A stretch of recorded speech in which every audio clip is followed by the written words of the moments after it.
me get us to the beginning. So yeah, this is the 10th anniversary of Braid. It's been 10 years since this wonderful game was released. My favorite game of all time, and so I'm going to do a little stream of it.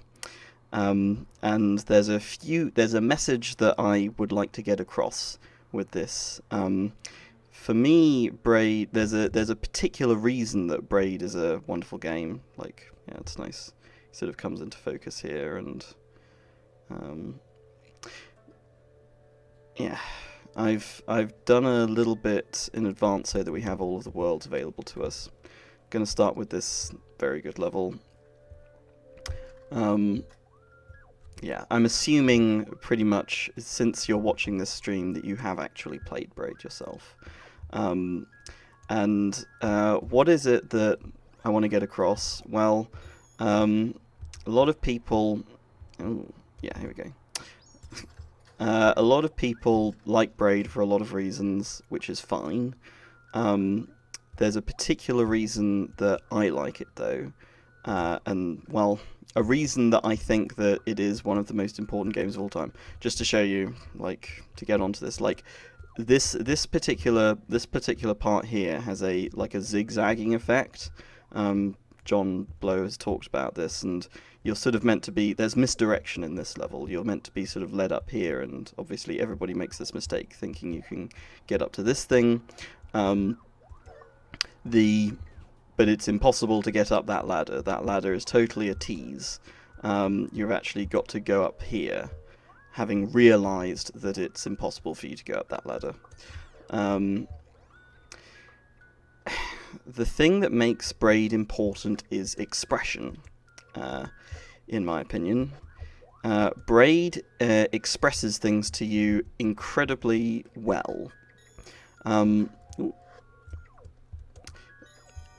Not without exception. There are some things that are not so well expressed.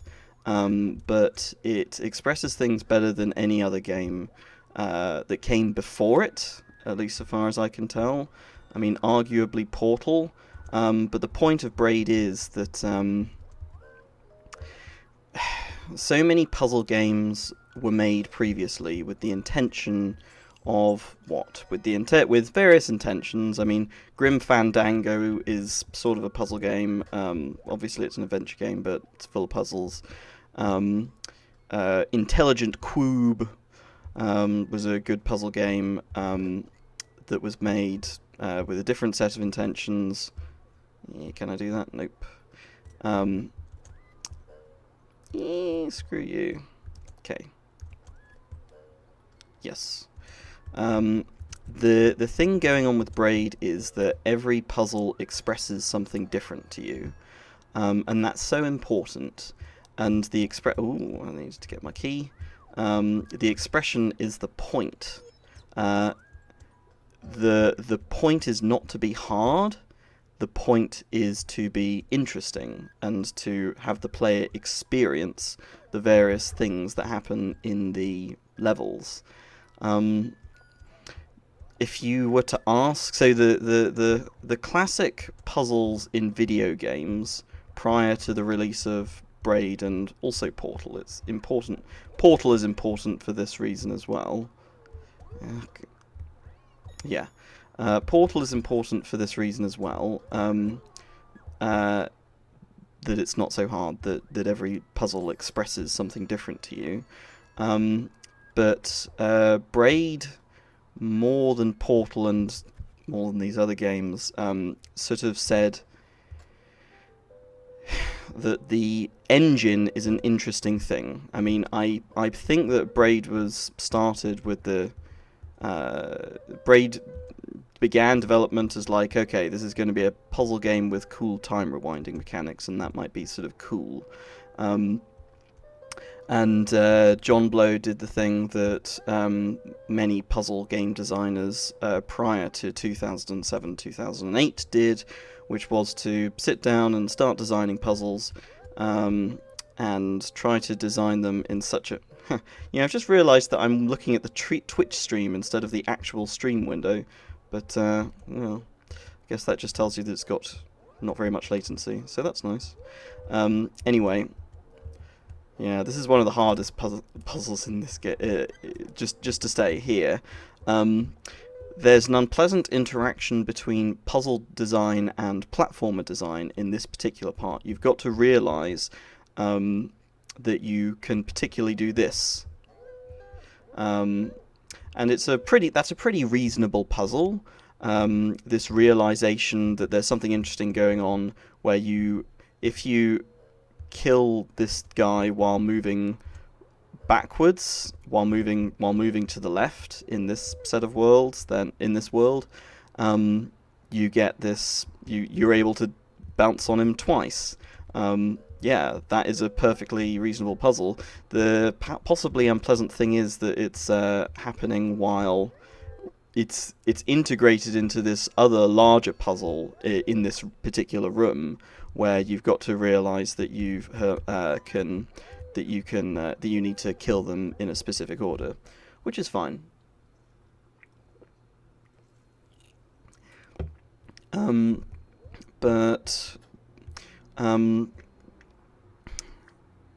Yeah, and this instantly gets me onto... So I've started playing this game, and I've instantly started grouching about something. So, like I say, it's not a perfect... it doesn't, in my opinion, succeed in being a perfect expression of everything, and John will tell you that's not the point either. This part I've got to concentrate for. Ooh. Yes, did it.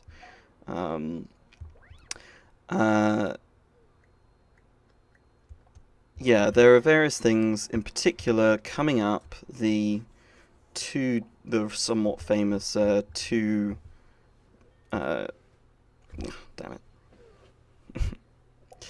it. 2 doors, 1 key puzzle. You got to... One sec, everyone. Okay. Yeah, so this is my favorite. This is my favorite room in the whole game, by the way. Aside from the puzzle thing, so Braid is about phenomena that happen when you are able to manipulate time. And one thing that happens in this world is that you can ask this question: if time goes forward when I move to the right and it goes backwards when I move to the left, then what if I am standing on something that is itself moving to the right or to the left? That is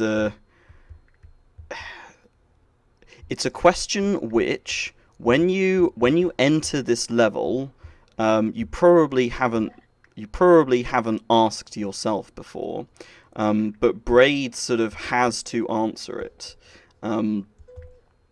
and most people, in my experience, when they get to this level and they start doing this, and they're like, wow, so time sort of speeds up. They're like, oh, wow, this is just weird. But then if they think about it, they will see how much sort of sense it makes. There's various aspects of this level that bring this out particularly well. So the music is specially chosen such that when you're moving back and forth on this particular part, you hear this particular set of strings, which is nice. There's this amusing thing going on with the camera. Like, usually Tim moves at a speed such that the camera, is unlikely to lose track of him. Come on.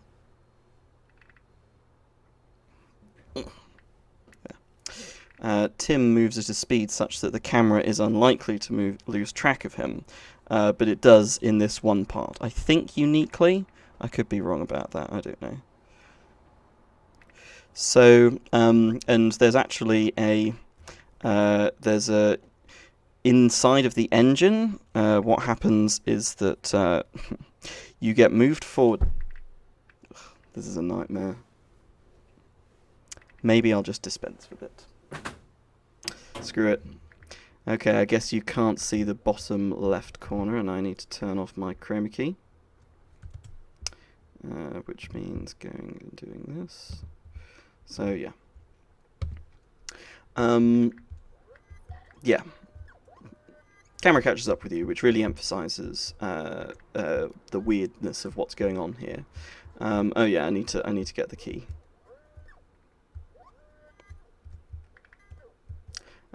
These little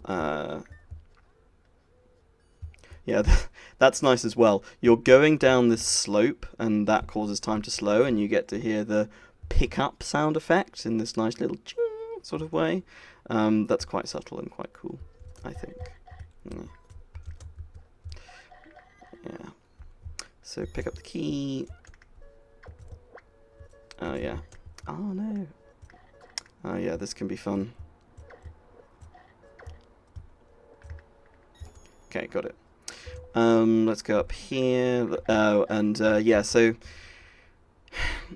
you've got this key. You've got to unlock one of these doors. You want to get that puzzle piece.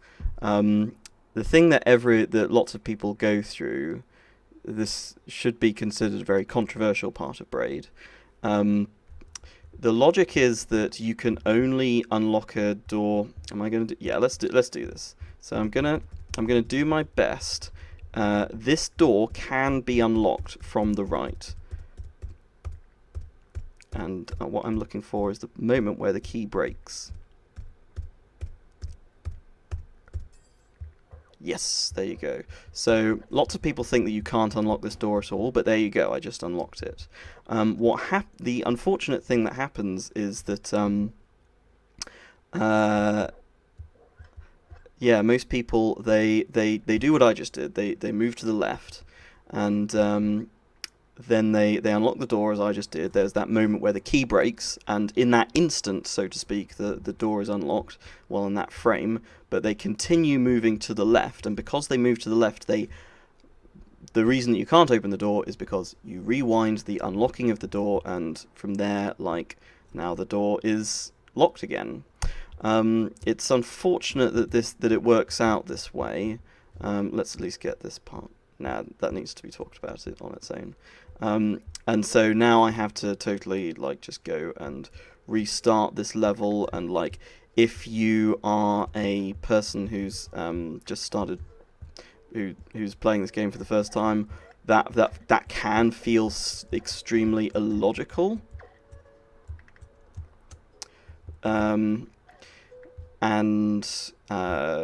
Yeah, it feels illogical unless you see the logic of it, which you've got to think about it. It's like yeah, it's like some thing that some people can think about it and then others don't, and then like the ones that think about it can say, there is a reason for that.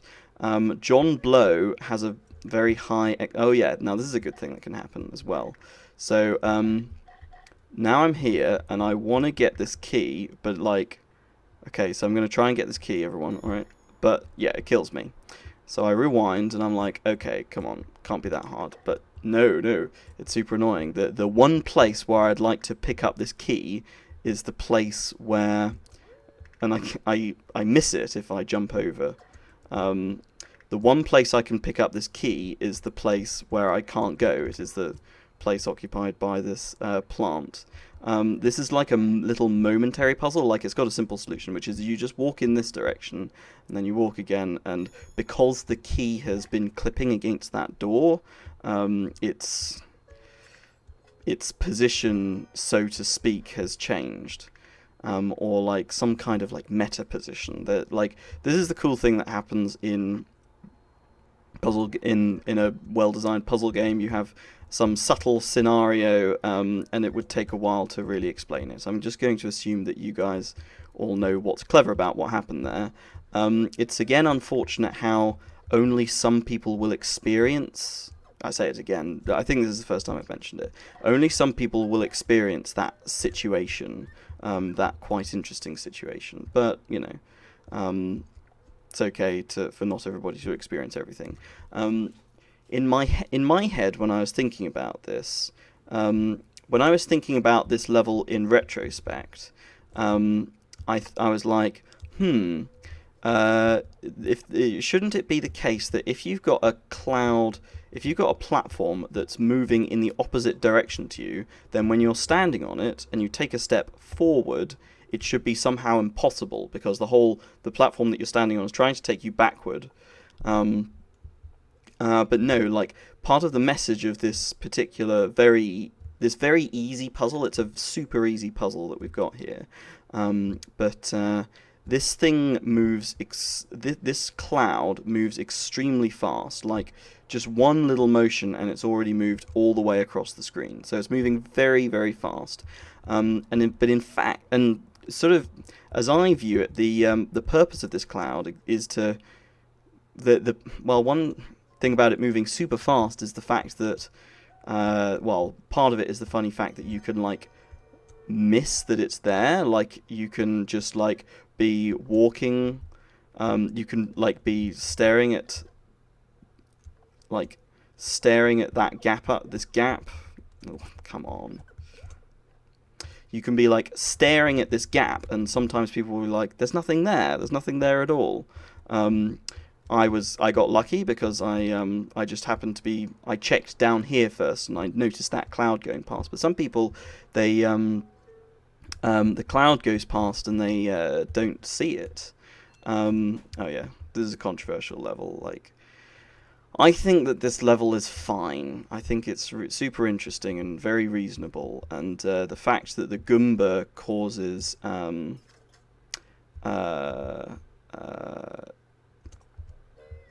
the fact that the Goomba has the ability to move left with the key, I mean, I think that drops quite reasonably out of the mechanics, and so it's a level that has a perfectly good logic to it. Oh, come on. So what have I got to do now? Yeah, it is unfortunate, I think, how you've got to do this thing. I guess it's pretty obvious. You've got to do the thing where you lure a Goomba out of here to take it. One thing going on in Braid is that there had to be thematically linked rooms, i.e. thematically linked puzzles, sorry. Like these two puzzles, obviously, where you have a key that is, so to speak, a normal key. It's not a green key. Every other key in this world is green, but the key is like a unique object in the world of Braid. When it gets established, like the key is like an object that can be carried, and that gives it some state that interacts with its carrier. Like, yeah. So that's quite nuanced. It's perhaps some people would say that pair of puzzles that I just did is too nuanced. In particular, I might refer to it again as well. Christian Majewski, Christian Majewski wrote an article that I think is pretty good. It's extremely harsh article, analysing Braid's level design, and it essentially argues that Braid is too difficult. That article definitely goes too far in places, but I don't know where, I've forgotten where that goes. Yeah. You can kind of tell. I wonder if the mouse actually... Oh, the mouse works! I never knew that. Okay, so put that down there. I played the Xbox 360 version of Braid originally. And played many a speedrun, but these... Oh, maybe I did already know that. Anyway. Yeah, so that puzzle earlier where you've got two doors and one key, and it's unfortunate how it's possible to come away from that puzzle not understanding that puzzle inverted commas. It's not really a puzzle to have two doors, try to open one of them, you can't open one of them, you try to open the other, and you do it, and you succeed. That's not a puzzle in the sense that the rest of Braid's puzzles are puzzles. Where's that last? Come on. Oh, I've missed a puzzle piece. Come on. I guess I should take care of this. Yeah. Oh yeah, sure. I forgot about that. Ugh. It's if you're speed running, then you can get past those guys on the first go. There's a funny situation that you can get into with this bunny here. Yeah. Oh, it missed me. Yeah. I think it's down here. Well, I don't know. Okay, but there's some way that you can... yeah, that might be it. Yeah. Experiment with that bunny if you're ever interested. Oh, forgot the key. Duh. Yeah, that's the funny thing. So, okay. Oh yeah, I need to get that stupid Goomba to get the key.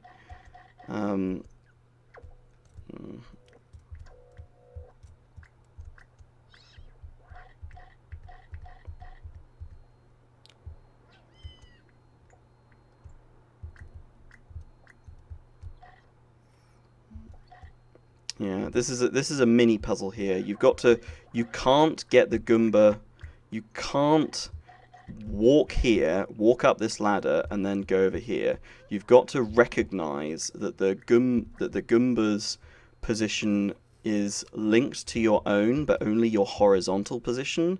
You've got to realize, oh, I can stand on this platform. Yeah, you've got to have some deeper realization about the system than is just like, oh, I've noticed that when I go to the right, the Goomba can move, and yeah. Yeah, there's our sound effect that we like.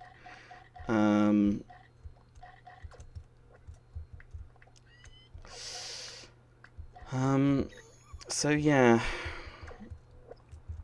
Yeah, the two doors, one key.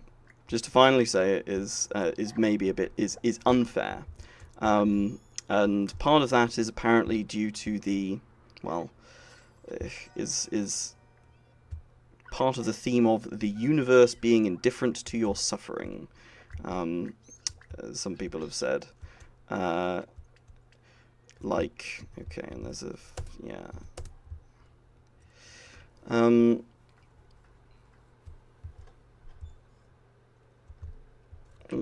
Yeah, let's do that.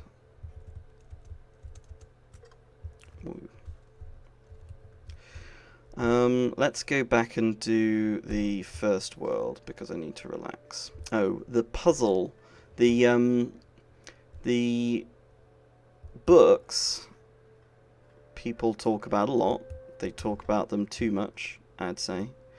I think that the story is not that bad. Oh, by the way, Braid has a pretty good tutorial. Like, it's super obvious. Like, you know, you get out here and you know that you've got to go to the right. That, like, clearly there's nothing there on the left. So you know there's something interesting, so to speak, on the right. You see this space bar and you're immediately able to use it to achieve your goals, and like it's just easy, right? It's not like super clever, but it's at least not. It's so much better than having stupid text boxes telling you what to do all the time. It's nice to have just a fluid thing like that. Okay, and there's various the problems with Braid that people like bring up are stuff like the platforming is not as fun as many other platformers. So the controls are not like there's no wall jumping. You have an acceleration, of course, but it's a pretty fast acceleration. It's not like Super Meat Boy. You are very small on the screen and don't go that fast. And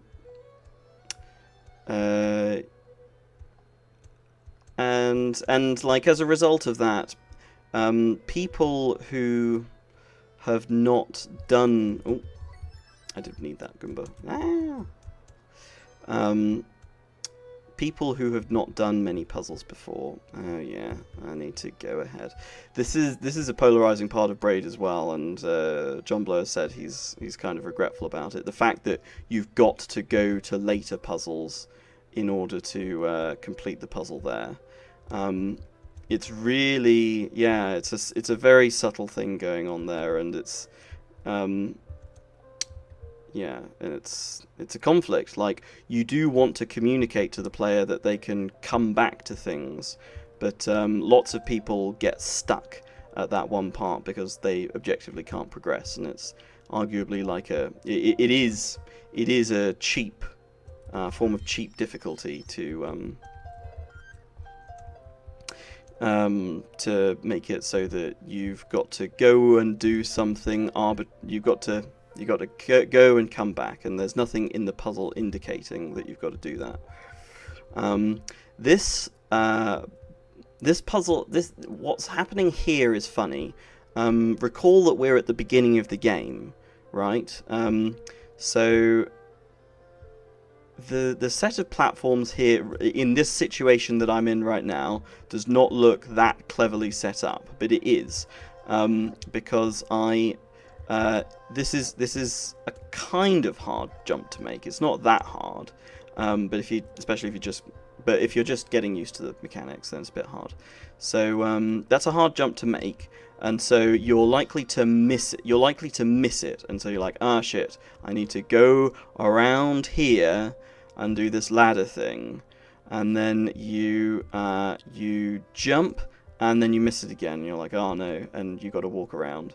But no, actually, then you start to say, oh no, wait, I can actually use the time rewinding to save myself a lot of time here, to like start rewinding as soon as I realise that I've made a mistake.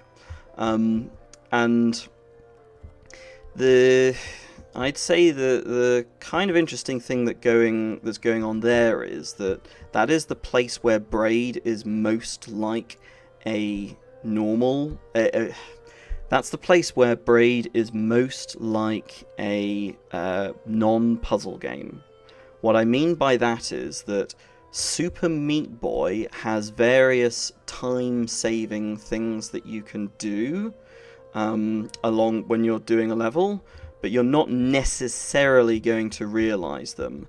In a puzzle, the reason why many of my favorite games, the reason why many games that, of all of the games that express things very well, I'd say that almost all of them are puzzle games, and the reason for that is that puzzle games almost uniquely allow a designer to force you to acknowledge something. Why is it so important to force you to acknowledge something? Well, that's the thing that I still haven't gotten around to saying yet. Braid is about Braid is about these phenomena that occur inside of an engine. I think it's here. Oh no. Yeah, this is a clever thing. The point of this puzzle is to be a situation in which you're reacting to things before they happen, which is something that can happen in a...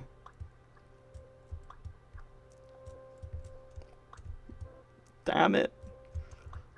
Okay, come on. Got to time myself with the fuse. Yeah. You're reacting to something before it happens. You react to something before it happens here as well. You start tweaking your movement before the thing that you're trying to avoid is on screen. In another game, this would be a very cheap thing to do, but not in Braid, not in a game with time rewinding, or at least not in a game with infinite time rewinding.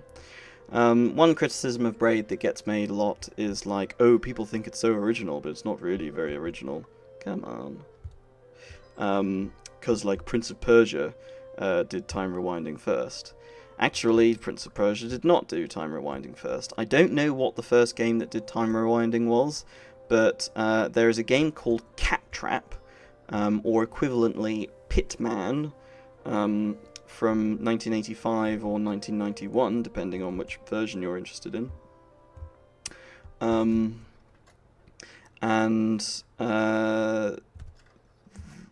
It's a really, really, really, really, really good game.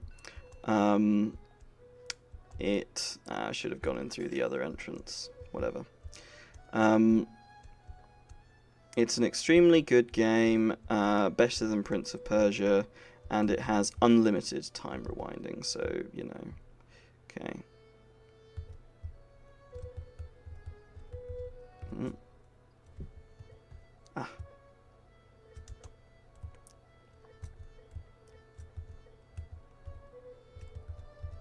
Come on.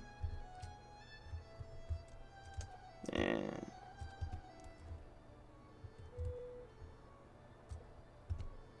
Sorry for not talking during these times when I've got to concentrate so very hard, everyone. Can I get both of these puzzle pieces at the same time? It's probably not worth trying. So... yeah, where was I? Okay. Expressing things to you. A Legend of Zelda puzzle. Okay, we can say about Legend of Zelda puzzles that the culture at Nintendo, when they set out to design puzzles, is that they want to make you feel smart. And this is a comparison that Tim Rogers made. Legend of Zelda puzzles, Nintendo puzzles, are meant to make you feel smart, whereas Braid is subtly different in that it wants you to become, it demands that you become actually smart. What's the difference with that sounds like a pretty silly distinction to be making, but I think that it's on its way to being the thing that makes Braid important. What's the difference between those two things? Well, for one thing, if you have to become actually smart to do something, then that is... I'm not saying that Braid like turns you into genius or something like that. And what it sort of means is that like Braids, you've got to learn something that's valuable. Now, what do you mean by, what does valuable mean? Well, one could say, well, you know, in real life, you're never going to be able to rewind time, so the skills of understanding the nuances of particular kinds of time rewinding are never going to be useful to you in your daily life. But that's a kind of not, like, nobody really thinks that way. That's a caricature. That would be like saying, well, there's not really a whole lot of point in me understanding, like, history, because, you know, in my life I'm never going to be a king, so there's not much point in me understanding anything about Henry VIII or whatever. Nobody thinks that way. All humans have some amount of curiosity in their souls. Like... why is Albert Einstein one of the most important scientists ever? I was about to correct myself and say, many would say the most important scientist ever. I think it would be wrong to say he's the most important scientist ever. But, you know, Albert Einstein revolutionized our understanding of time. You can say, what are his discoveries useful for? Well, not much. You can use them to make GPS work properly, but it would be very sad. I would consider it sad and No, I can't do that. I consider it sad and wrong for a person to say that the thing that makes... the good thing about Albert Einstein is that we used his discoveries to make GPS work. It's like, no, he revolutionized our understanding of the universe. I'm not exactly about to say that Braid revolutionized our understanding of the universe, but certainly time behaves much more weirdly than people usually appreciate. For example, time travel may be possible in certain weird circumstances.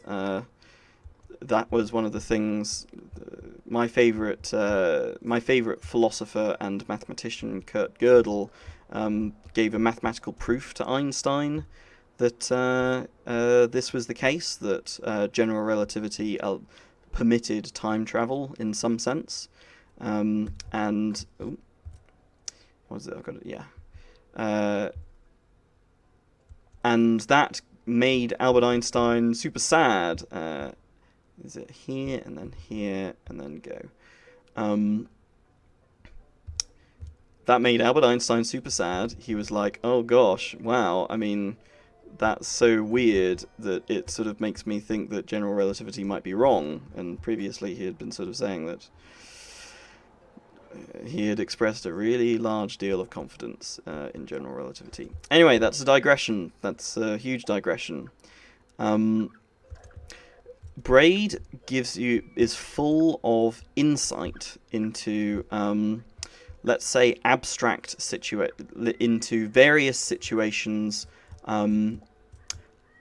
which it doesn't matter if they have a connection to the real world.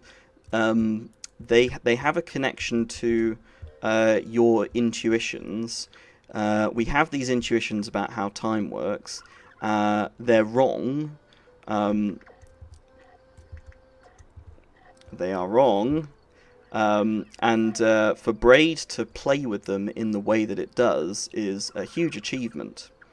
So that's enough on its own to justify the mechanics, but that's still not the main reason that... Come on. Yeah.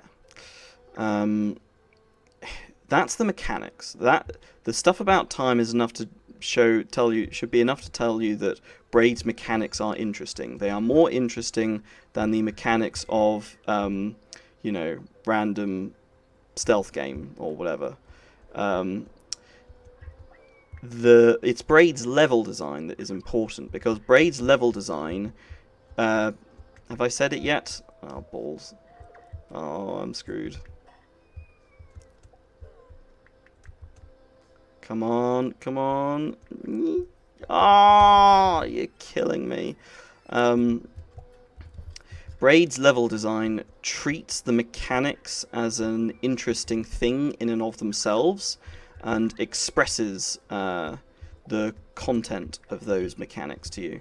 Yeah, that rabbit there exists to take you by surprise and kill you in exactly the way that it just killed me, which is interesting. I never thought about that before.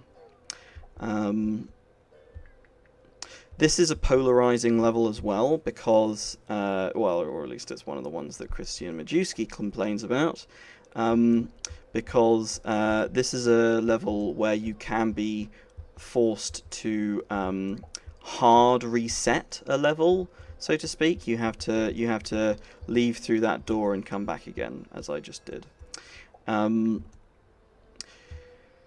I don't think that's that bad.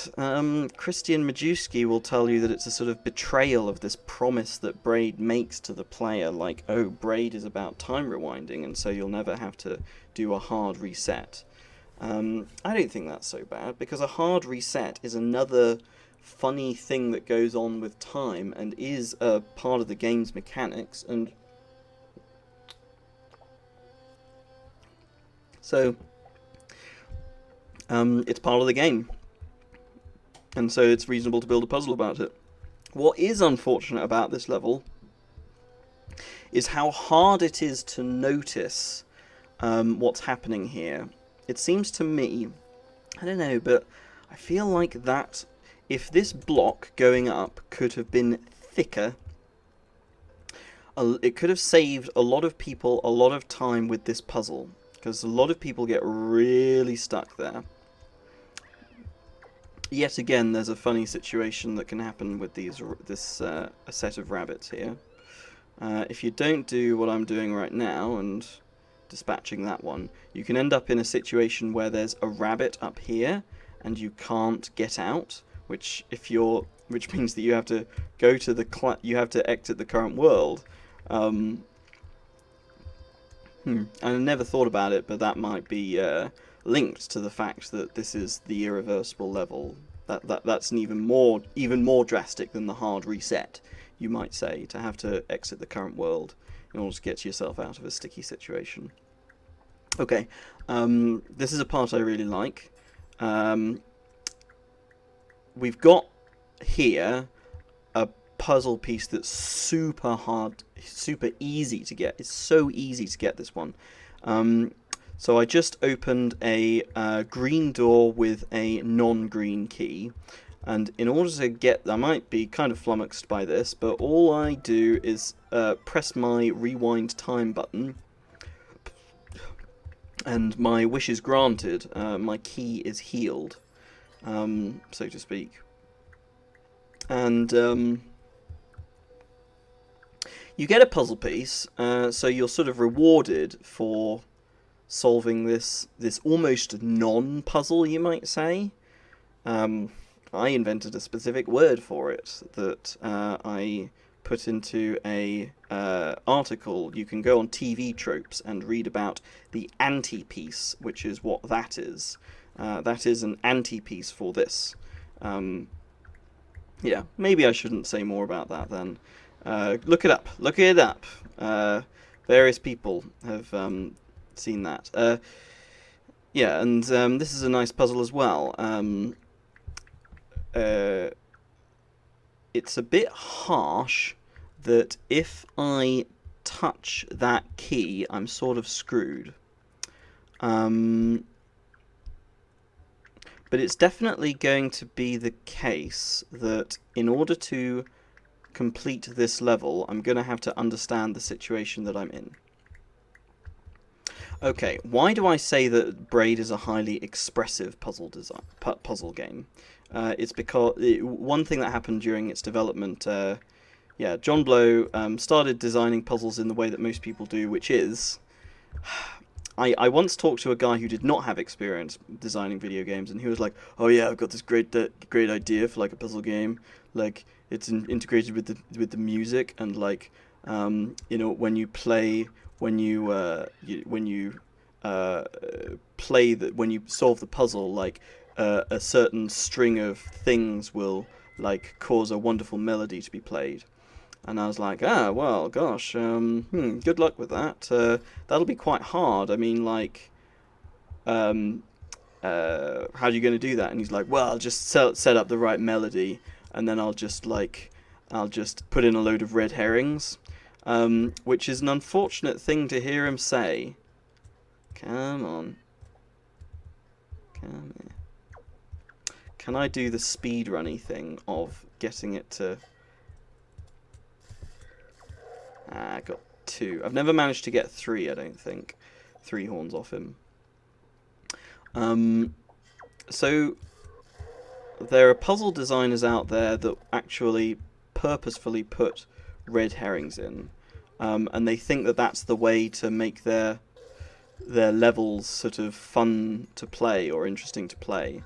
But it belies such a stupid thing. It sort of says... the thing that the player wants to do is to sift through rubbish in order to find a random thing that works. Adventure games may be designed that way, but good puzzle games are not designed that way. The way that Braid was designed was that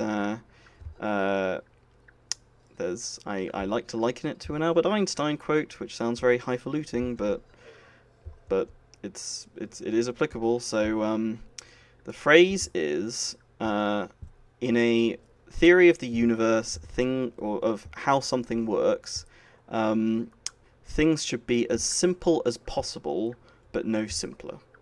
And that's a good thing to go by. So when you are writing a sentence for somebody to understand, when you're trying to say something, you should aim to make things as simple as possible, but no simpler. You don't want to confuse people needlessly. Of course you don't. But you do want them to understand what you're saying. And it might be that you're saying something quite complicated.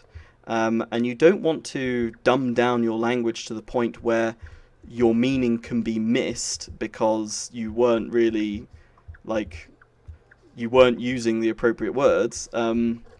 So there's this balance between complexity and simplicity. Make things as simple as possible, but no simpler. So Braid contains almost no. I think it. Yeah. To my knowledge, Braid contains only a few red herrings. And hey, those things that I think are red herrings might. I don't know. Maybe I'll find out some significance to them someday. Yeah, these puzzles are super... Well, okay, so there's a certain irony here. I'm staring at something... You might say that there's something here that's a bit of a red herring, which is there's lots and lots of moving objects on the screen right now. You can imagine a player getting stuck trying to get this puzzle piece, say, and thinking, like, is there some significance to the way that they cross over or something like that, which there isn't. And so... things could maybe be simpler there, but it's a beautiful sort of flourish here where you have this efficiency of there are two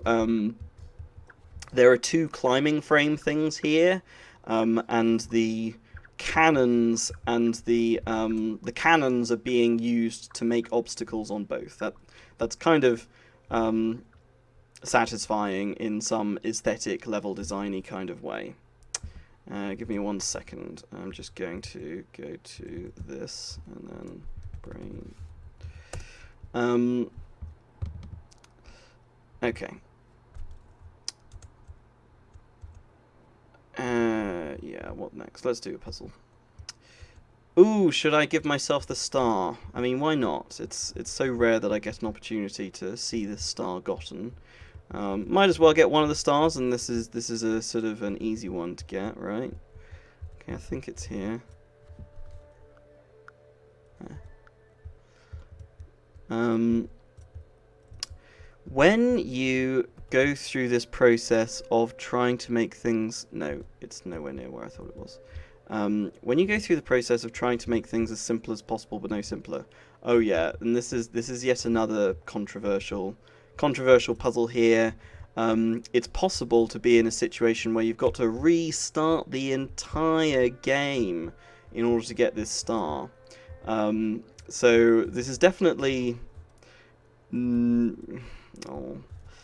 it's...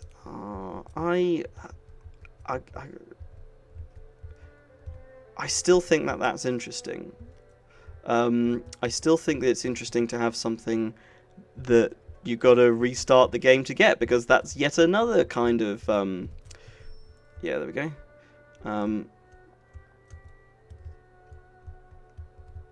Yeah, that's yet another kind of funny thing that can happen in this game. The various different kinds of time, like restarting time in the most extreme and hardcore way. You know, the stars are optional, so I mean,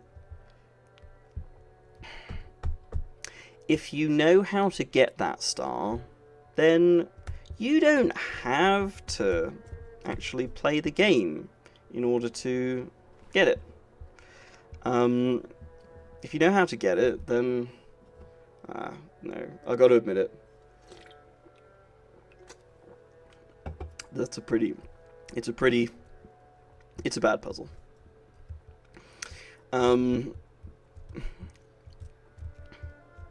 So, when you make things as simple as possible but no simpler, which not many puzzle games have done before, Braid aimed to do that, and I've been cataloguing a list of every puzzle every puzzle game that tries to do this.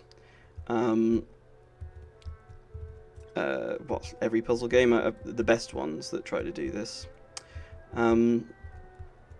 And it's super hard to find any from before Braid. You might argue that stuff like Chrononauts or something like this did that. Cat Trap certainly did it. Cat Trap is like a pre-Braid, like it's so, I view it as being hugely ahead of its time, and it's so sad that it's not known about, but if you're a Braid enthusiast, you should definitely check out Cat Trap. But come on. Thank you. I could, yeah, it's more comfortable using the arrow keys for this somehow.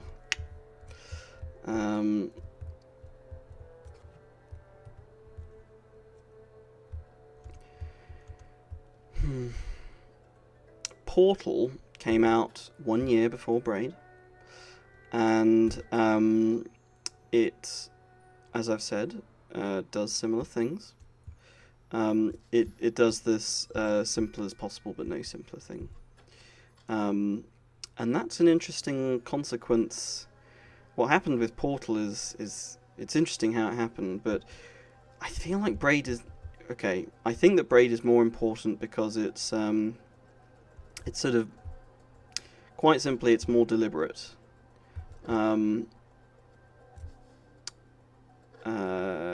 Yeah, and it has arguably a more interesting subject matter than Portal. Portal is great because you have things like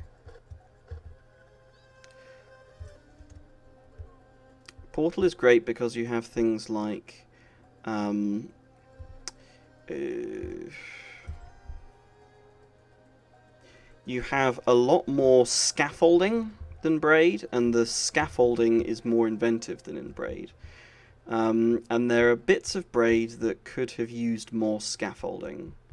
And when I say scaffolding, I mean sort of learning scaffolding, the kind of thing that I've talked about in articles, that other people talk about in articles. Hopefully I've got enough time on that shadow there. Portal makes sure that you understand lots of mechanics super well before it gives you a difficult puzzle involving them. That Goomba there, I think is a red herring. A red herring? Well, it seems to be extraneous. Again, as usual, I could be wrong, but yeah.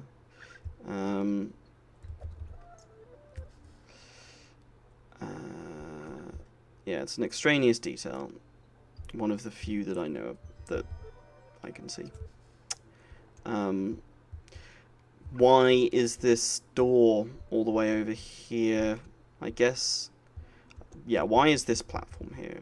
I don't know. Maybe it's to do with just making the level look a bit nicer.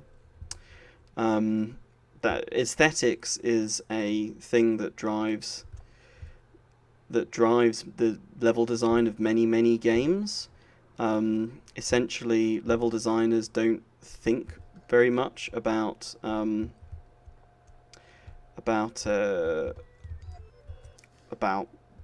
how people actually behave while playing their games. Yeah, should I go over and do this one? Yeah, why not?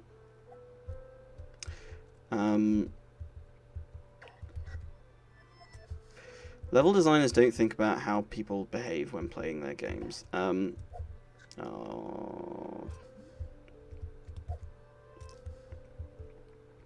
It's unfortunate. Ah, yes.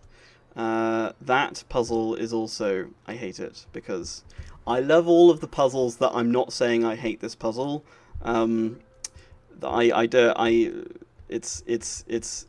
There's no point at which it's introduced to you. This is a perfect example of the scaffolding thing. There's no point at which you are shown that Goombas can bounce off your head. there's arguably, like, when you're going up the ladder in World 1, and when you're going up the really, really long ladder, there are Goombas raining down on you.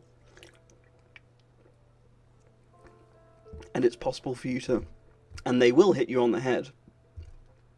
And so you might notice, oh yeah, so that might be a time when you could notice it. But you're more likely at that point to be noticing the fact that you just died, which is just super annoying. Ah, come on.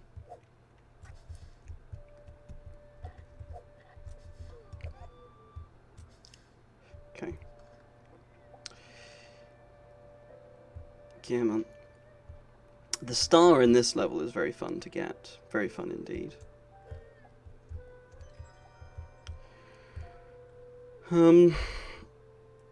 I'd be getting to serious special pleading if I say this. Yeah, here we go. So, this is what I'm talking about. Like, it's not in people's world of ideas that you can do that. It can happen by random chance. I think that's what happened to me.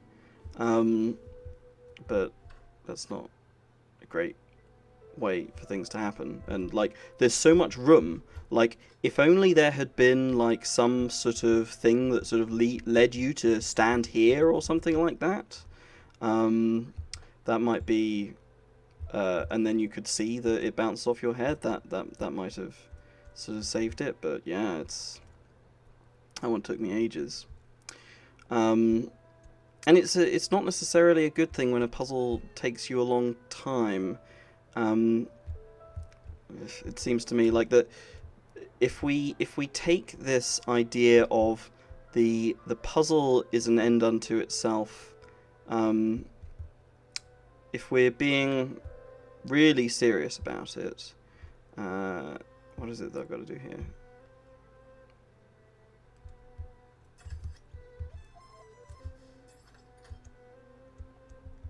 Yeah.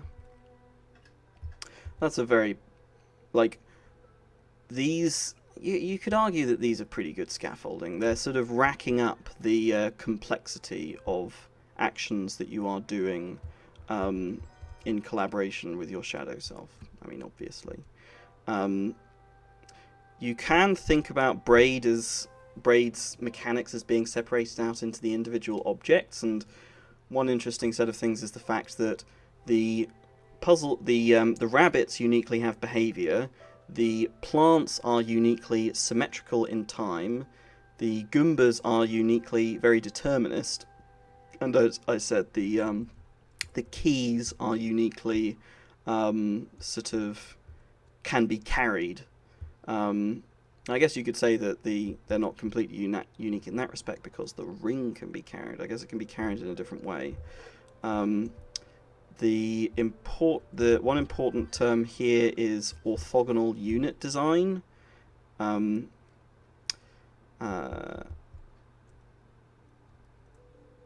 on.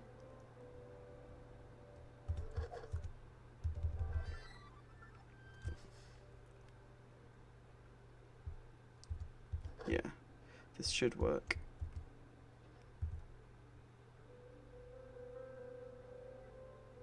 Oh, the tension.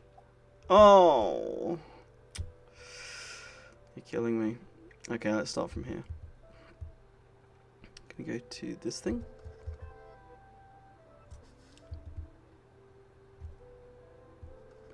I'm gonna wait around here for a while so that... No, I shouldn't have done that. And then I'm gonna press up like that. Oh, this is a hard one. You gotta give it to me. This is a difficult one. And it's not going up that I've got. It's not going down that I've got to do. It's that I'm going up. Yeah. It's been a long time since I played this game.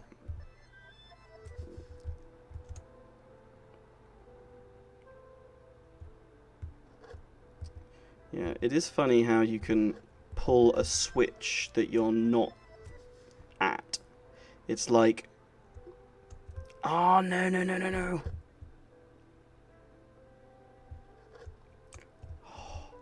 Ooh, that was a close one. You can pull a switch that you're not at. Like the way in which these shadow selves work has some nuances, but they all, I think, make sense.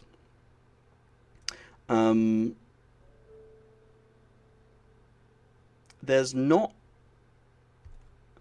So this level has this sort of skewy thing going on with the ways that things are arranged. As I say, that's sort of not the interesting part of Braid. That's kind of red herringy. It's I think that's they're skewy in order to, in this particular level, to give you a feeling of like incongruousness. That like there's two conflicting things going on at the same time, which is meant to remind you of these mechanics. The fact that there are two universes running in parallel. The behavior of purpleness is quite is a little bit is not great as well.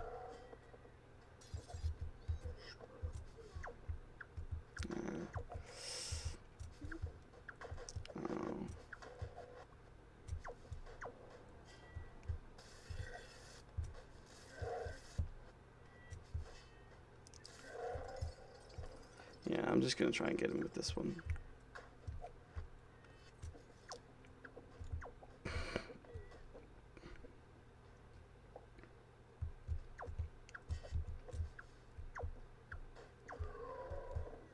I'm playing it safe here.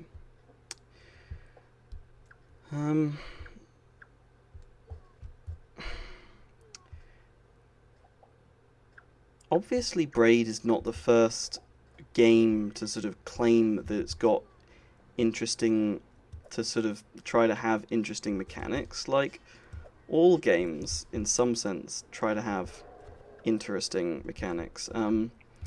It's just, there's some combination of the idea of setting out to explore a not just conceptually interesting space, a space that's metaphysically interesting, you might say. Yeah. Okay, now what? I take the...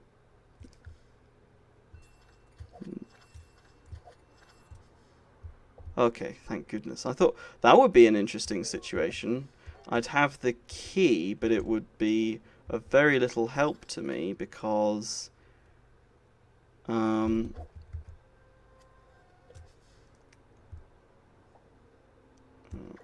Oh, balls. Oh. Yeah, and then this lever, there's some extra timing thing that you've got to have here. So every puzzle is qualitatively different, of course.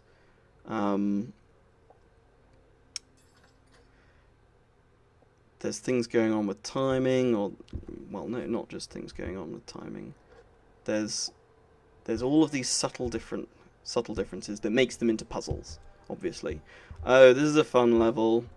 There's two ways of solving this level, you know. Let me show you. So there's this one. Woo! And then there's this one, right? And this was suggested to me by a mathematician friend, and he said, oh, this is obviously the right way to do it. But I'm not aware of anybody else who's solved it this way. Look, watch this. You see that? In some sense, that makes it a... that is very similar to a previous puzzle. Or it's similar to puzzles where you stand somewhere in anticipation of being a shadow, or something like that. But it has this extra state that you've got the key. Yeah.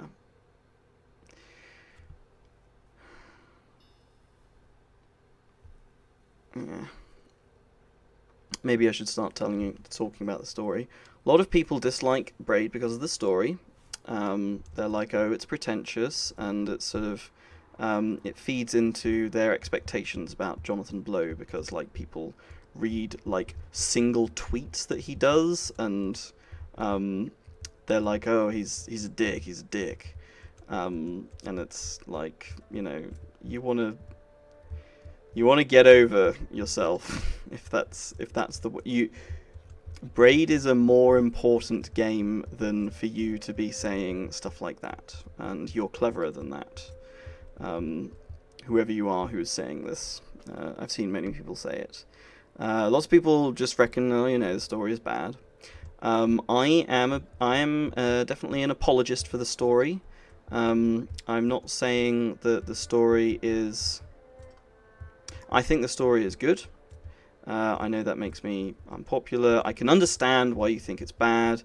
I can also understand why you might feel aversion to a game because of all sorts of feelings that you might have.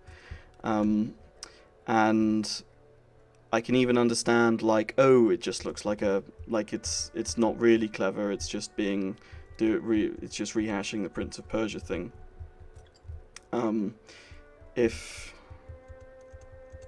If you have any temptation at all to think this way, please reconsider. This part here is, I think well, it's a joke, right? I mean, so every house has to have a bathroom, so might as well have a joke in there. Braid does not have a whole lot of jokes in it. It's not without jokes. I mean, the dinosaurs are cuddly and all this. Okay, let me just say a little bit about the story, just a teeny bit. So this is, of course, the world where you have a ring that can slow down time, and you might say that. And I can do this exercise with all of the worlds in Braid. Here's the way that I look at its story. I say, you say, okay, this world is about exploring time slowing down, this particular mechanic with the ring. And the purpose of the levels is to explore that mechanically, explore its sort of consequences, its physical consequences. The purpose of the stories is to make you think about their emotional consequences, and these sort of do interact with the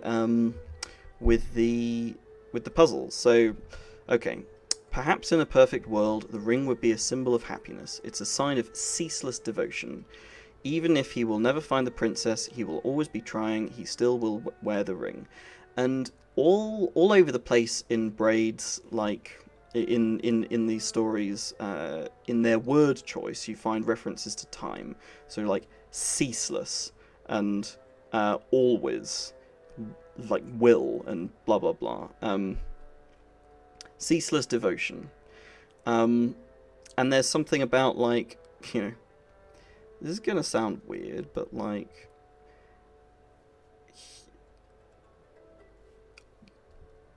If you've seen the movie Interstellar, like, there's a person who's next to a black hole, and there's a person who's not next to a black hole, and that has an effect on their emotional life. And this sort of accomplishes something similar to the movie Interstellar.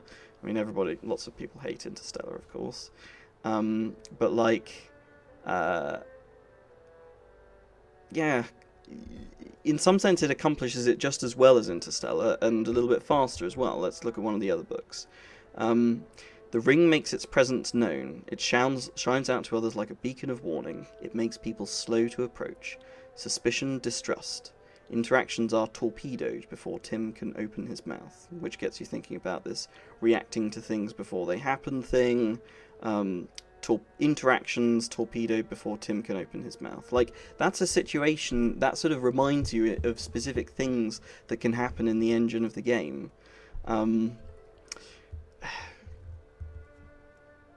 He learns in time. Tim learns to deal with others carefully. He matches their hesitant pace, tracing a soft path through their defenses. That's very much what happens in these things. And if you have, like, an object travelling in a weird gravitational field, then that is what happens. And it's like, okay, come on, but human emotions don't really interact with time slowing down.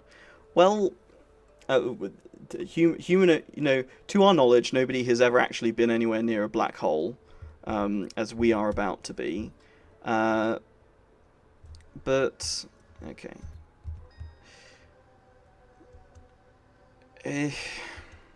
But time is still weird and metaphysical, and at least thinking about these things and thinking about what they would mean for the whole way that you think about the world is worthwhile. Oh yeah, I forgot to do the actual thing, the actual solution to this puzzle. It is unfortunate if you only ever see the physical implications of things. Supposing that Braid had had a much higher budget, I don't know. Oh, I shouldn't have done that. Supposing that Braid had had a much higher budget, one for like animations and this kind of thing, I think that maybe the stuff that's in the storybooks might have been explored differently. I don't know. What people don't like is how it's a bit obscure, and that's fair enough. When everything is expressed so brilliantly in the level design, why does the I should have picked up the ring. Why is the text something that apparently you have to spend ages thinking about if you want to understand it at all?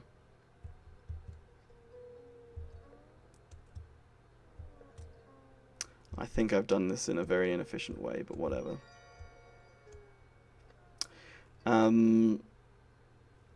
But, I like it. What can I say? It's not like it gets in the way, right? Lots of people just run past the books, and that is fine. That is completely fine. I don't know how I feel about this flower, so it's sort of... I worry...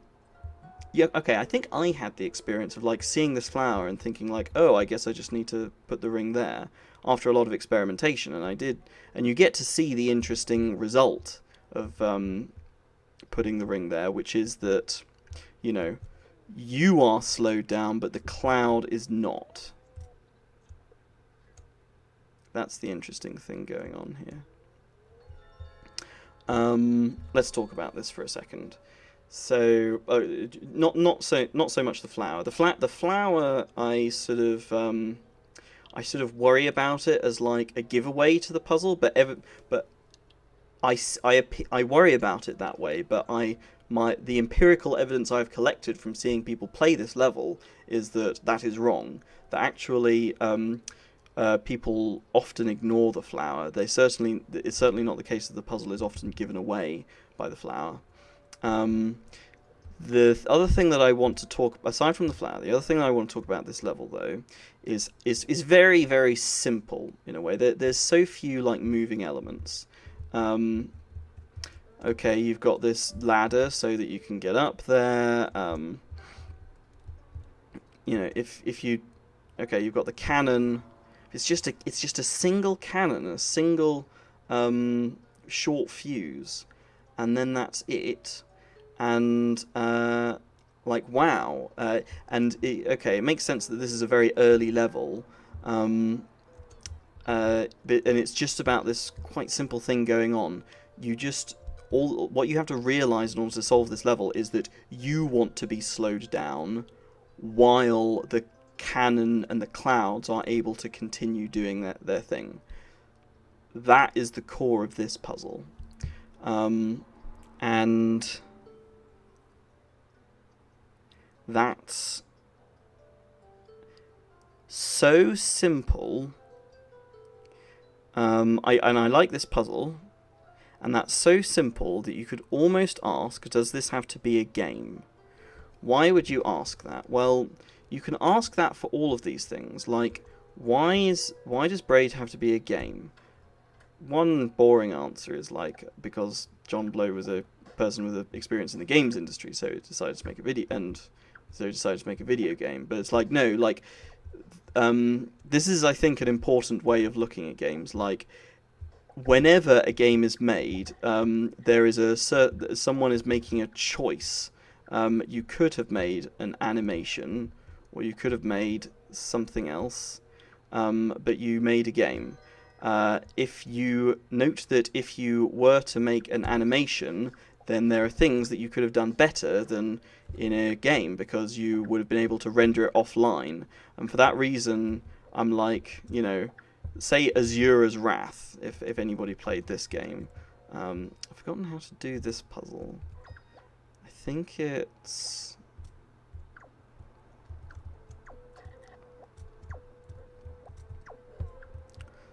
Yeah, okay, I'm gonna put the... Yes, I want to get up here. I want to get up here, so I'm gonna put...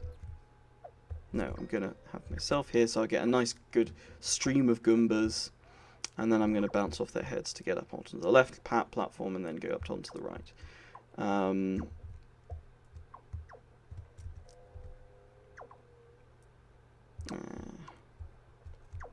Yeah, okay, I think I might maybe need to put the rings somewhere else.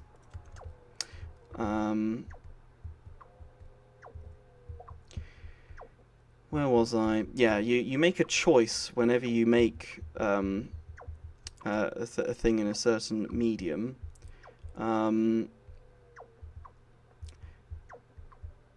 If you were writing a novel, there's obviously, famously, like, play, theatre and film are two different mediums, even though they have, you know, quite a lot in common practically, but they feel different, and a good filmmaker and a good playwright or theatre director or actor will understand their medium.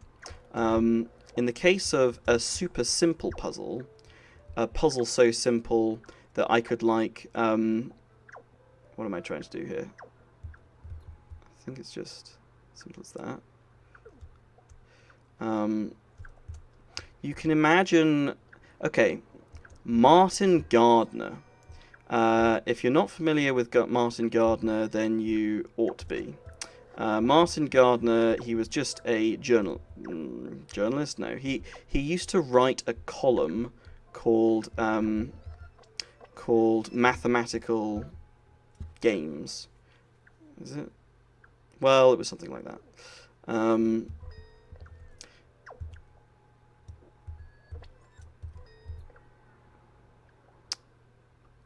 Yeah, Mathematical Games. I'm bringing him up because Braid could totally have been the subject of a Mathematical Games column written by Martin Gardner. In fact, Jonathan Blow used to read that,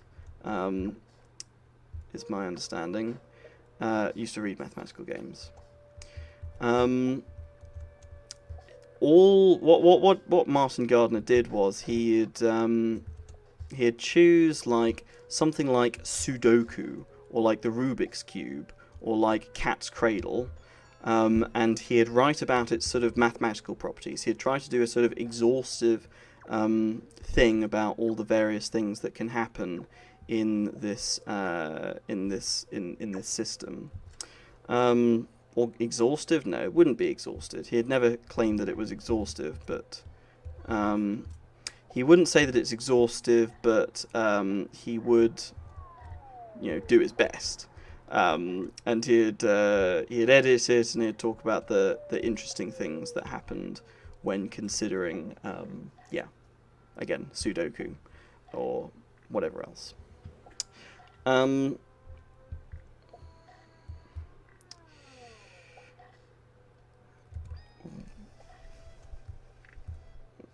Braid could have been, you know, some person making a set of animations about time travel. There are such things, right? There's videos you can go on YouTube and watch about the grandfather paradox, or like maybe one day a a 3 blue 1 brown video will be about special relativity, and it'll have lots of animation, or like the minute physics special relativity things. There'll be some set of videos about things about that kind of thing, about time travel. And watching those videos will be quite similar to playing Braid, in the sense that you'll be like, ah, you know, I'm learning about qualitatively different phenomena that happen when you think about, like, time rewinding stuff.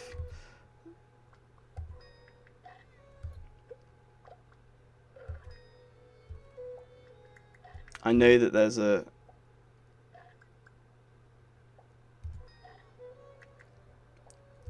I'm going to do the cheaty way of doing it.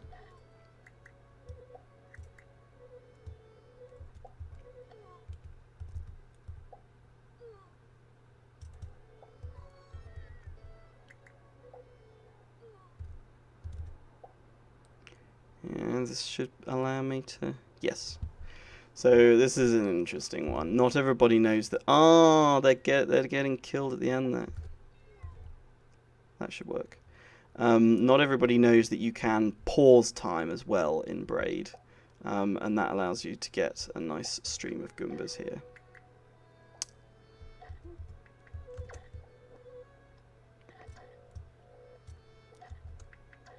You're killing me. No! No! Oh, man. Do I need 2? Of course I need 2. Well, let's try anyway. Whatever.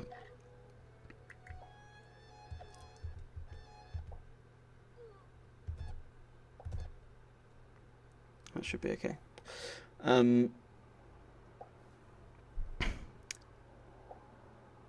Was I talking about the medium that you're working in?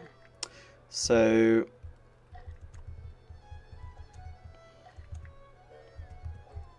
yeah. Let's try and get the star here, because I really like the star here. I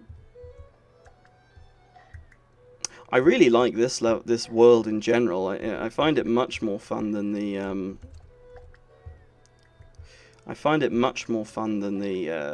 Shadow world. I mean, possibly because the Shadow world sort of too much reminds me of Chronotron.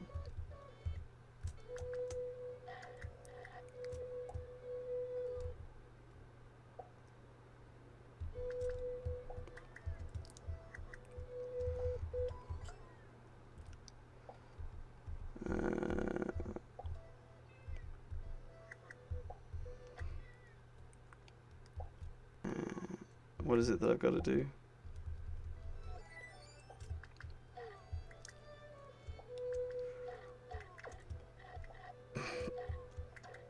Maybe I shouldn't try to get the star here. Alright, screw it, yeah. It's a brilliant star, I do recommend it. But, yeah, here we go. So, the medium that you're in, because it is a platformer skill-y type thing, yeah, you can definitely argue... I have no idea what the purpose of that rabbit is. You can definitely argue that there's too much platformer skill in Braid. And what's funny is, as I said at the very beginning, that the platformer skill and the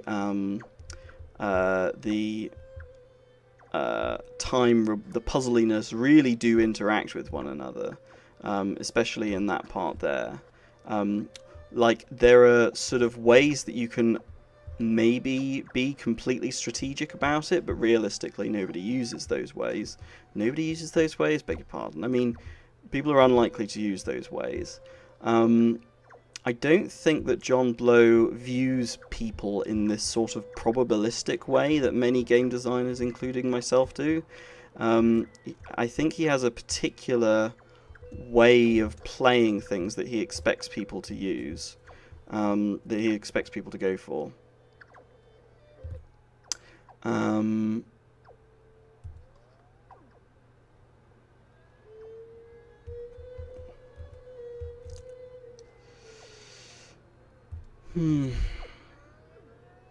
Yeah, and arguably that's a bad thing. I mean, I think it is important to be probabilistic about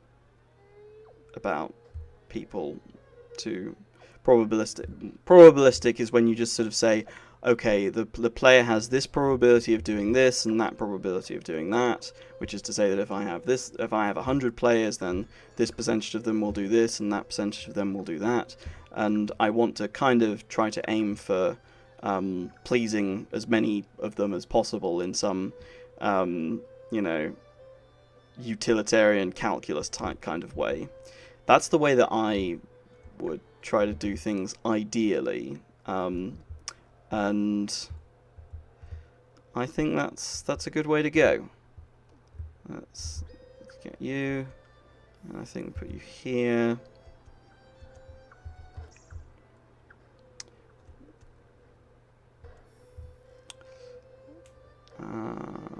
No.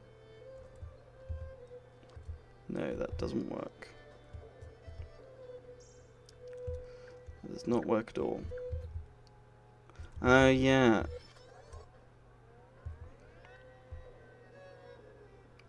Wait, how do I solve this puzzle? I'm trying to get the puzzle piece in the top right. Sorry, I'm not looking at the Twitch stream, by the way. I'm sure you've noticed this. I want to be up there.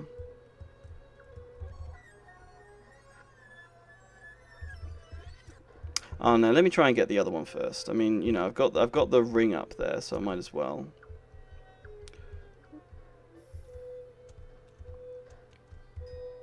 It's a wonderful thing that the music slows down there.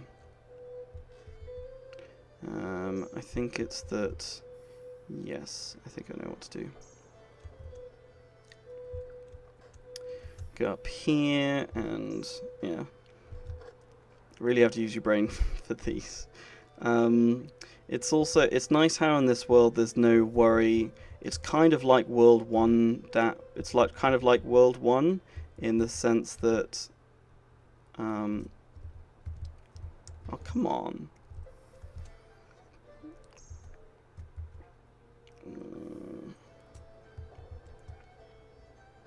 It's kind of like. Oh no, am I screwed? No, I'm not screwed, because I can go up like this. It's kind of like, as I was just about to, yeah, which is a perfect demonstration of, this is kind of like World 1-1, which is to say that it's very forgiving. There's none of this stuff about like, oh, I'm worried that, you know, I've done the wrong thing and now my shadow is screwed up, or whatever.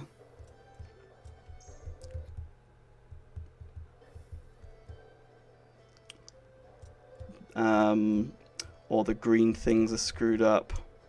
Yeah.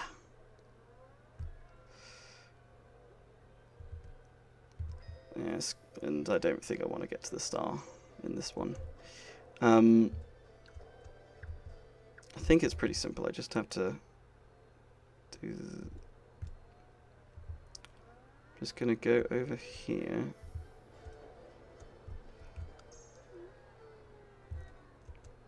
And do this. Oh, man. Okay, I'm going to leave and come back because maybe they don't want to be out of sync in that way.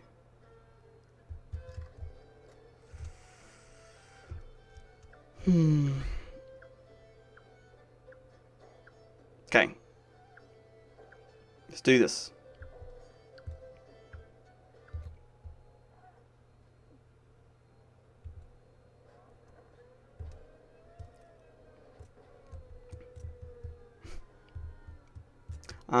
Yes, I'm gonna do this, and then I'm going to rewind time. The platformers that you can stand on and they make you unrewindable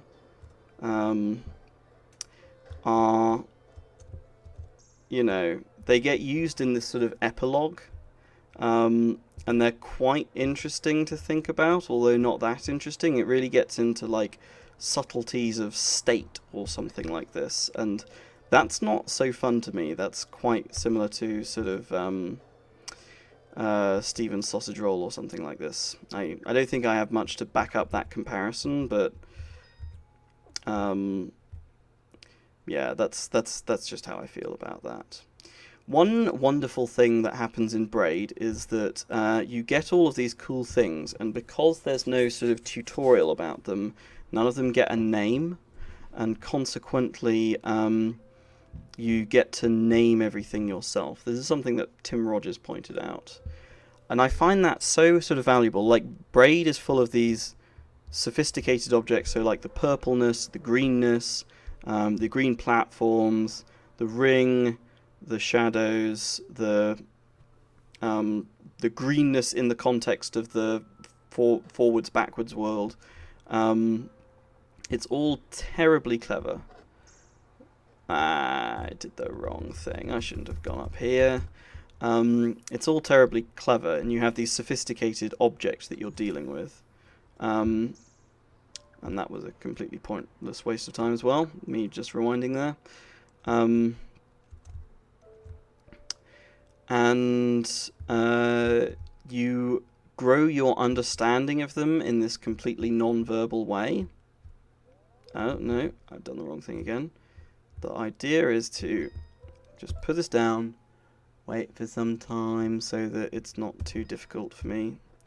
Yeah, this is a sort of stateful thing going on. I've got to rewind such that the world is in the state that I want it. And I've got to be aware that the state can change without my direct intervention. So I go here and I rewind. And here we go. Yeah, I love this part as well. This is a really whimsical part. There's just some, I don't know, is it even, okay, there is a reason why that fire pit is there, but it's just so beautiful and like whimsical. Yeah. Oh, I missed him. It's just so great to sort of like snatch them out of midair. Here they come. Yeah. And this allows a little bit. It's just joyful, right? And it's just a kind of joy that you wouldn't really see in another game.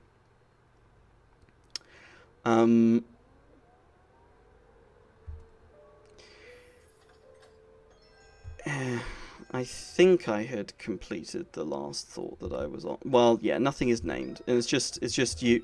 It's like being a kid in a sand pit or something like this, and finding these objects that you can interact with, and it's fun.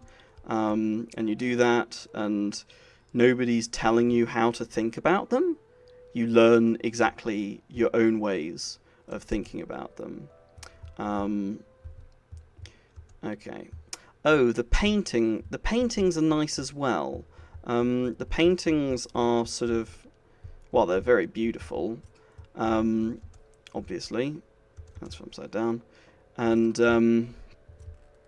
they're sort of, they've got a lot of meaning in them. They are a further exploration in the same way that the story and the gameplay are exploring the themes and the way that the mechanics, in the same way that this, okay, these themes of different ways that time can move. The story in the storybooks view them in one way. The puzzles in another. These are kind of yet another sort of way of exploring them and or putting you in a headspace where you're thinking about them.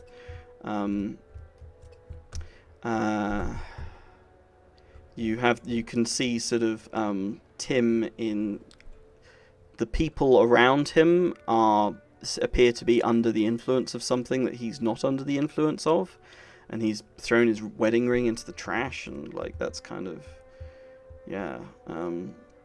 suggests some amount of like hatred for this set of things that you can do or something like that. I don't know. I don't want to go into detail on it. I still think that the level design is the important thing. And these puzzles, this world that's left, at least so far as I know, there's not quite as much clever level design going on here. I've not spent nearly as much time thinking about these as I have about the other ones. They you experience them so briefly, but they are fun. yeah, I'm not going to say a whole lot more about them. Give me a sec. We're getting towards the end of the game now, so I'm just going to speed through the other things that I sort of wanted to talk about.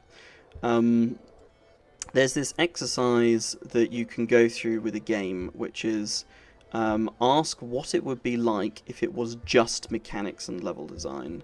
So imagine taking away the particle effects, taking away the story, taking away the taking away, yeah, lots of graphics and animations, and leaving just the gameplay. Yeah, the gameplay. I mean, lots of people hate the word gameplay, but it's, you know, I consider it to be a kind of useful word. So if something is purely gameplay, in that situation, for so many games, you can sort of be like, right, there is no point whatsoever in playing a game that's just like that's stripped down to its bare bones. That's not the case with Braid. Braid and other good puzzle games influenced by Braid, including, well, Portal's not influenced by Braid, of course, but in the mold of Braid. It's just super fun going through that, and there's these things that you're finding out, this sort of abstract enjoyment, this idea that abstract ideas that you get to find out about.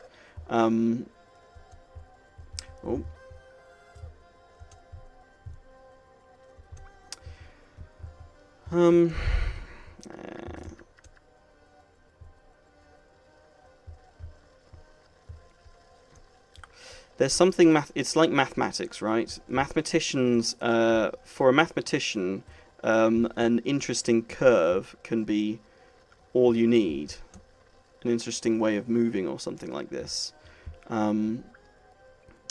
This is the sense in which, you know, Braid really quite strongly blurs the line between mathematics, allows you to start thinking about games that really, really blur the line between mathematics and games.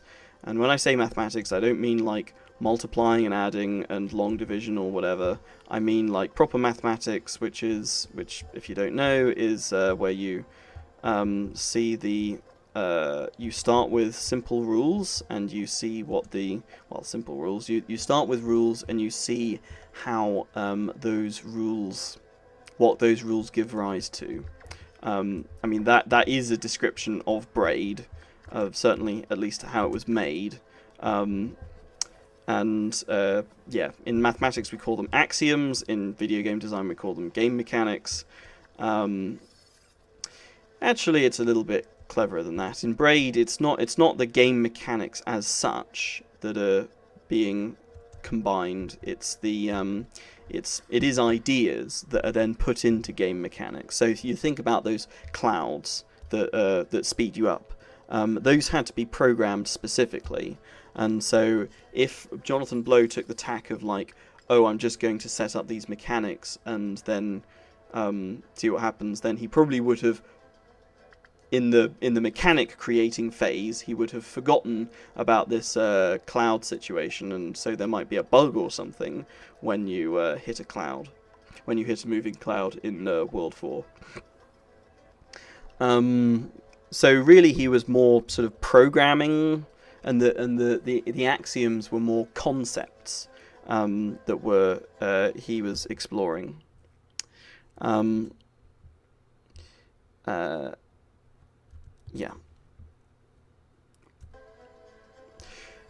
There are concepts that he was exploring, and if you take this analogy further, like, you know, the creator of a game engine makes the axioms, that's the engine, discovers some theorems, like the mathematician calls them theorems, a game designer calls them just strategies or things that can happen in the game.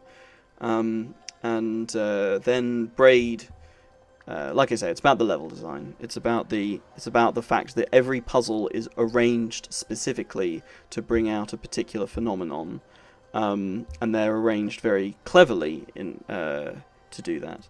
By the way, it's always bothered me how So I can't get back to it now, but Tim, in this sort of rewindy way of looking at the world, jumps up that ladder. I mean, which is in conflict with the way that you're supposed to be seeing this situation. Lots of people like this ending. I'd argue that this ending, I really love it too, but this ending is not very different to the way that the books work. Like, this ending is exploring one particular set of subtle feelings that you can have when you have the ability to rewind time, or when you have the ability to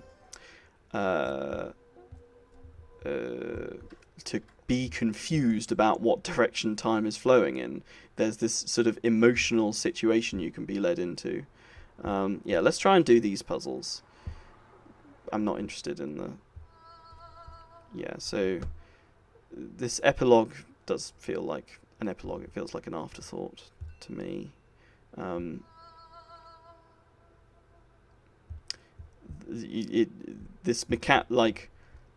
Lots of people just miss out on the fact that you can hide yourself, and or they maybe know about the alternative text, and they don't really make the connection. That they don't see that there are puzzles here. Okay, maybe that's part of the point, and that's nice. And that's the fact that people can miss it, and there's some extra mystery to be found there. But yeah, whatever. Okay, I'm gonna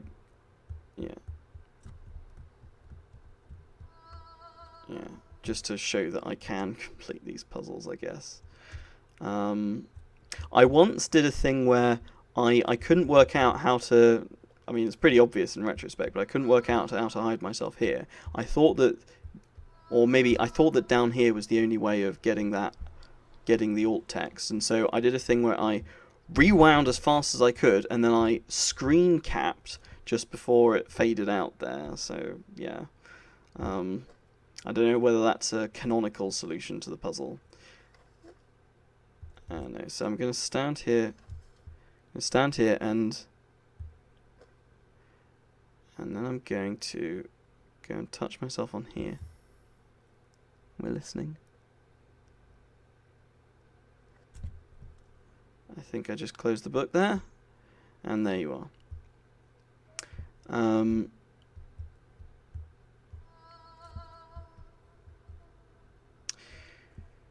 Yeah, atomic bomb stuff. I think it's an interesting theme, but yeah, like I say, not going to say any more about all that. In conclusion, Braid's level design is like the best level design ever. There are people who use the word level design, and they just don't know what it means. They really don't. The games industry just has not taken in what can be done with Braid's level design, with level design that's like Braid. I mean, I thought back in what is it? I thought back in 2009 that by freaking 2018 there would be Braid-like things all over the place, and there are a few games that have picked it up. Obviously, The Witness, arguably Incredipede. I really like Incredipede, and Four-Sided Fantasy. Everybody should play. But yeah, it's so sad. It's so sad. It's how you know that the games industry is sort of going nowhere, and nobody in it, very few people in it take their job seriously, that people just don't get it with Braid. Whatever. It is what it is. And I still hate it.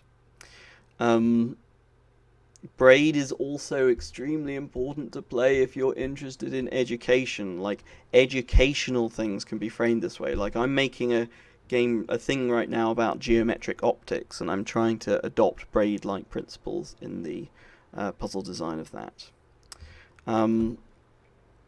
there's an analogy I thought of, which is supposing that there was a group of people who were speaking a language, and none of them were very good speakers of the language.